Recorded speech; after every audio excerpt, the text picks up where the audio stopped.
সবাই শুনুন। আজ দশমীর দিন, আজ হাটের শেষ দিন, আর আমাদের সামনে একটা ভীষণ কঠিন পরীক্ষা রয়েছে। কিন্তু আমার বিশ্বাস যে আমরা যা পরিশ্রম করেছি তার ফল নিশ্চয়ই পাবো। আজ এখানে 108 গ্রামের লোক আসবে, আর আমরা কংসের দেওয়া শর্ত পূরণও করব।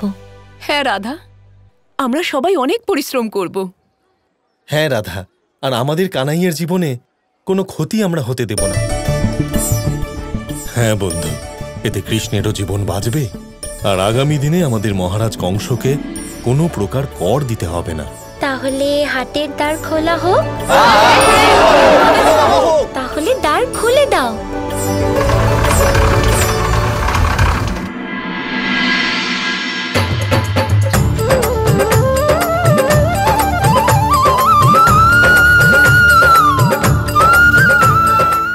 সবাই তো এখানেই আছে, কত খুশি আছে।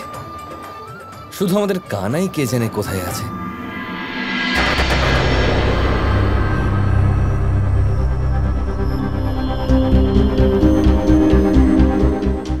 কানাই, ওখানে 108টা গ্রামের লোকেরা এসেছে, আর তুমি এখানে দাঁড়িয়ে দাঁড়িয়ে ওদিকে কি দেখছো কে জানে? ভবিষ্যৎ দেখছি। কংসের অন্তিম সুরক্ষা চক্র ভাঙতে চলেছে, রাধা সম্পূর্ণ জ্ঞান লাভ করতে চলেছে, সব দেখতে পাচ্ছি। আরে এটা তো খুবই শুভ সংবাদ, তোমার আর রাধার মহাযাত্রা সম্পন্ন হতে চলেছে। এর মানে এটাও যে আমার এক নতুন যাত্রা শুরু হতে চলেছে দাদা, যা আমাকে কংসের দিকে নিয়ে যাবে। তাহলে তো এটা আরো ভালো খবর কানাই। কংসের বিনাশের পর তোমার আর রাধার মধ্যে কোনো দূরত্বই আর থাকবে না কানাই। তুমি তো জানো যে আমার কবেকার ইচ্ছে যে নারায়ণ আর নারায়ণীকে একসাথে এক আসনে দেখি। কংসের এই সুরক্ষা কবচ ভাঙার পরেই আমার এই ইচ্ছেটাও পূরণ হবে কানাই। আরে কানাই, তোমার আর রাধার মাঝের এই মহা বিরহ শেষ হতে চলেছে, কাটতে চলেছে সব। কিন্তু তুমি দুঃখী কেন কানাই? হ্যাঁ, এবারে কি করে বোঝাবো দাদা যে এই যাত্রার অন্ত মিলন নয়। এবারে এই যাত্রা আপনাকেও বুঝিয়ে দেবে যে বিশুদ্ধ প্রেম কি হয়। প্রেমে আলাদা হওয়া মিলনেরই আরেক রূপ।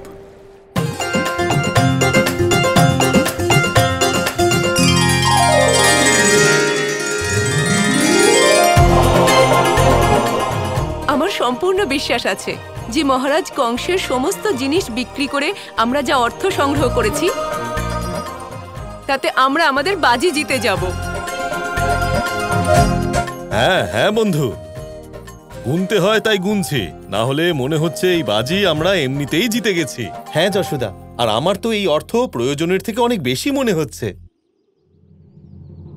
কি করে বলবো ওদের যে এই অর্থ মহারাজ কংসের কাছে না পৌঁছানো পর্যন্ত এই বাজি সফল মানা হবে না, আর মহারাজ কংসের 8 ভাই এই স্থান ধ্বংস করে দিতে এলো বলে।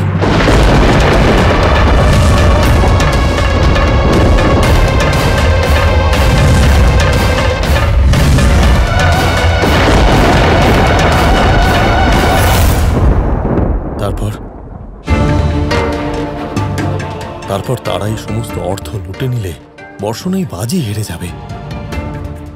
অর্থাৎ কৃষ্ণকে মহারাজ কংসের সামনে যেতেই হবে, কারণ রাধার পক্ষে ওই 8 ভাইকে পরাস্ত করা অসম্ভব।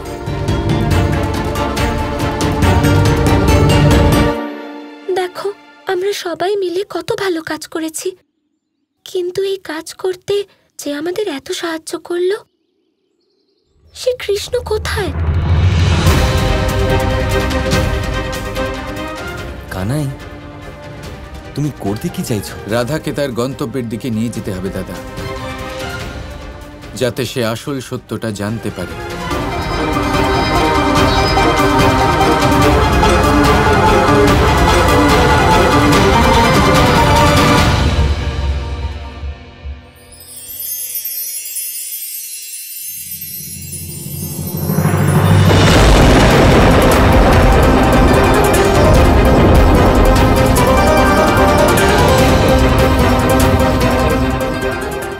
জানে কৃষ্ণ কোথায় যাচ্ছে।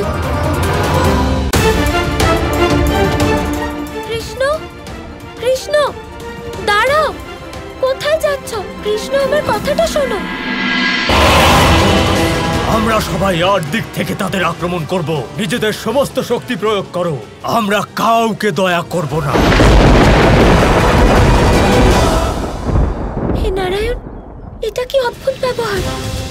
যদি ওর সাথে কথা বলতে হয়, জিতের আনন্দ উপভোগ করতে হয়, ওর পিছু পিছু যেতে হবে। এটাই এই যাত্রার শেষ কিছু পদক্ষেপ রাধা। এটাই অন্তিমবার হবে যে তুমি আমাকে অনুসরণ করছো, কারণ আজকের পরে তুমি সর্বদা আমার সাথে চলবে। কৃষ্ণ, কৃষ্ণ কোথায় চলে গেল?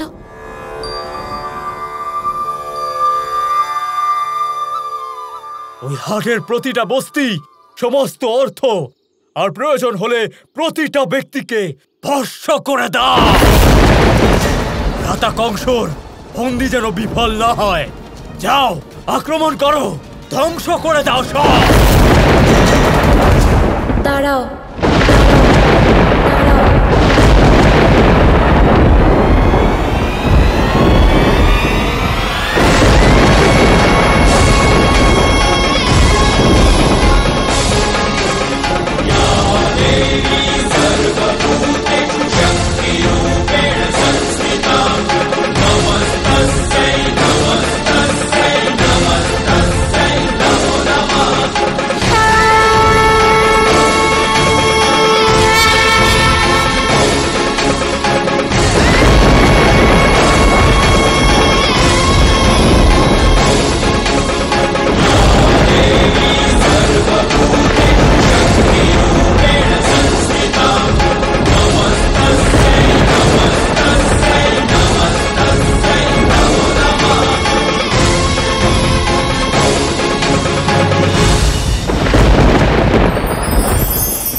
আশ্চর্য ব্যাপার, তাই না? আমাদের সবসময় আমাদের নাম ধরে ডাকা হয়, নাম দিয়েই আমাদের পরিচয়। এই নামই আমাদের ইতিহাসে স্থান বানাতে আমাদের সাহায্য করে।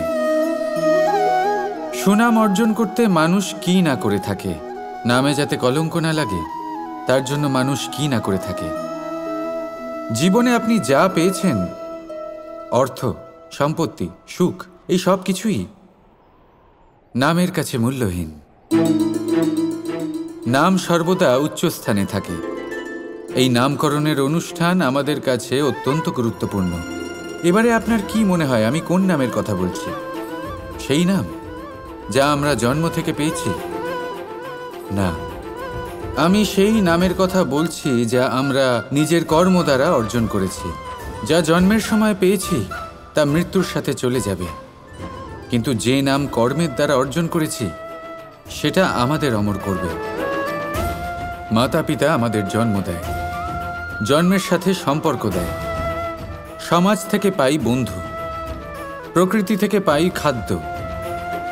যদি এমন কিছু থাকে যা আমরা নিজের যোগ্যতায় পাই, তা হলো আমাদের কর্মের ফল, সেই নাম যা আমরা আমাদের কর্মের দ্বারা অর্জন করেছি।